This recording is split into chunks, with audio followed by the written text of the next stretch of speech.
দেখলেন তো, পুরো গ্রামীণ পদ্ধতিতে আমি রান্নাগুলো করি।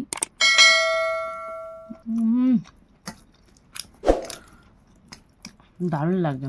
চুনো মাছগুলো দেখুন, চুনো মাছগুলো দারুণ স্বাদ, মিষ্টি মাছ।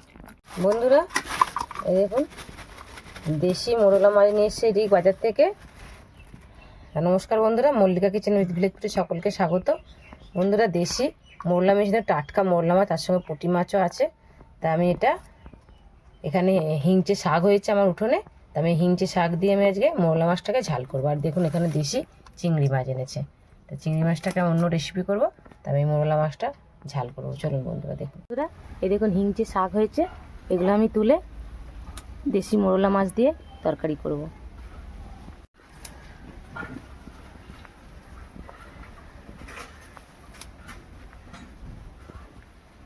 বন্ধুরা এই যে হিংচে শাক তুললাম, তার সঙ্গে দেখুন এই শাকগুলো আপনারা কেউ চেনেন কি?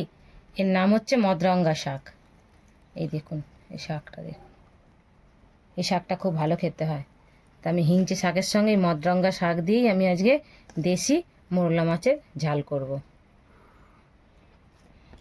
আর গাছে এ কটা উচ্ছে হয়েছিল, এই দেখুন গাছটা থেকে তুলে নিয়ে এসেছি। তা এই উচ্ছেগুলো আমি এই মাছের ঝালেই দেবো। আলু দিয়ে, উচ্ছে দিয়ে, আর এই মদরঙ্গা শাক, হিংচে শাক দিয়ে আমি আজকে মাছের ঝাল করব।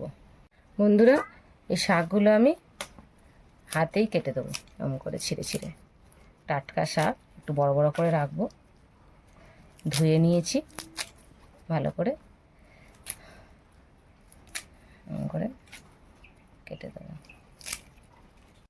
কুচি উচ্ছে একদম, দেখুন গাছে হয়েছিল। আমি শুধু এই মাছের ঝালটা করবো বলে তুলে নিয়ে এলাম। আর বৃষ্টি এসে গেছে তো, ঝমঝমিয়ে বৃষ্টি হচ্ছে, তার জন্য আপনাদের গাছটির তোলাটা দেখাতে পারলাম না। খুব জোরে বৃষ্টি হচ্ছে, এই শাক তুলতে তুলতেই বৃষ্টি এসে গেছে।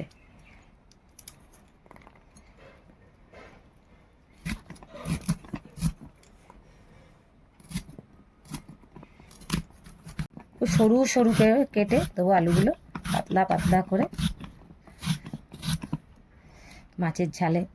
আর এটা মোরলা মাছের ঝাল তো বন্ধুরা, বেশি মোটা মোটা করে দেবো না।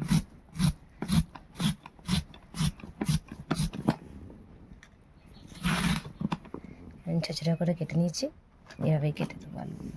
বন্ধুরা তেল গরম হয়ে গেছে, এবার মোরলা মাছগুলো আমি ভাজা করতে দেবো।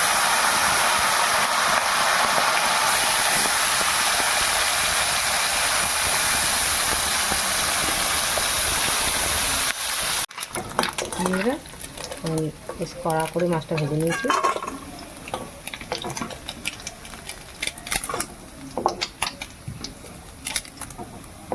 বন্ধুরা মাছ ভাজার তেলটা কমিয়ে নিয়েছি, তেল খুব অল্প দিয়ে রান্না করব। একটু পাঁচ ফোড়ন নিয়েছি, কোনো মশলা নেই তেমন, তাই শুকনো লঙ্কা ফোড়ন দিচ্ছি। ওটা ভাজা হয়ে গেছে, এবার আমি এখানে কটা দুটো কাঁচা লঙ্কা কেটে নিয়েছিলাম, আর এই উচ্ছে আর আলু এটা আমি দিয়ে দেবো।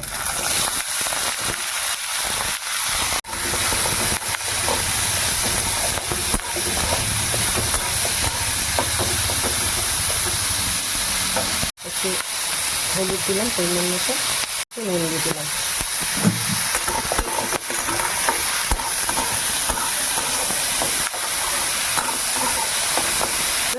আলুটা উচ্ছেটা আদা আদা ভাজা হয়ে গেছে হালকা হালকা, এবার আমি শাকটা কেটেছিলাম ওটা দিয়ে দেবো।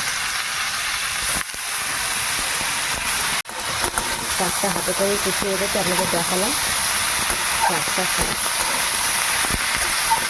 যদি আমি আজকে চুনো মাছটা রান্না করি,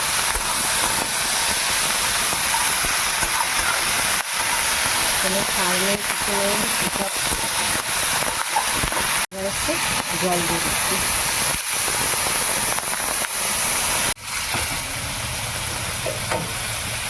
এবার চুনো মাছটা দিয়ে দেবো, দিয়ে দিই।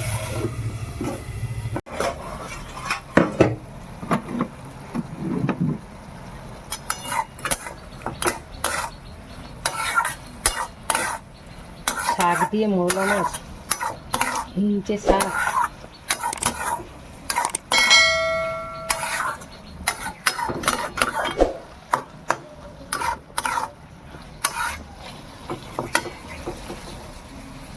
বন্ধুরা আপনারা কমেন্ট করে জানাবেন মদরঙ্গা শাক আপনারা কোনোদিন কেউ খেয়েছেন কিনা। এই শাকটা কিন্তু খুব ভালো হয়, এই তরকারিটা করছি না, খেতে হেবি সুন্দর হবে মাছে, খুব অল্প দিয়ে করছি। মোলা মাছের চচ্চড়ি হয়ে গেছে, এবার আমি নামিয়ে দিচ্ছি।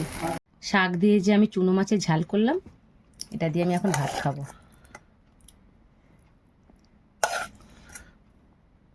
শাক দিয়ে চুনো মাছের ঝাল আর দেশি চুনো মাছ আর এই টাটকা শাক, কোনো সার নেই, কিছু নেই, খেতে হেবি সুন্দর হবে। আর কোনো মশলা নেই, দেখেছেন তো, পুরো গ্রামীণ পদ্ধতিতে আমি রান্নাগুলো করি।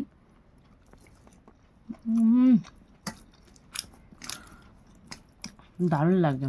চুনো মাছগুলো দেখুন, চুনো মাছগুলো দারুণ স্বাদ, মিষ্টি মাছ, আর খাওয়ার পক্ষে খুব উপকার। চুনো মাছ খেলে, এই মৌলা মাছ, পুঁটি মাছ, এগুলো খেলে চোখে জ্যোতি হয়। আর এইভাবে রান্না করে খাবেন, বাচ্চারাও খাবে, দারুণ টেস্ট হয়েছে। তাহলে বন্ধুরা, আমার চ্যানেলকে সাবস্ক্রাইব করুন, বন্ধুদের সঙ্গে শেয়ার করুন, কমেন্ট করুন এই শাকগুলো আপনারা কোনোদিন খেয়েছেন কি না।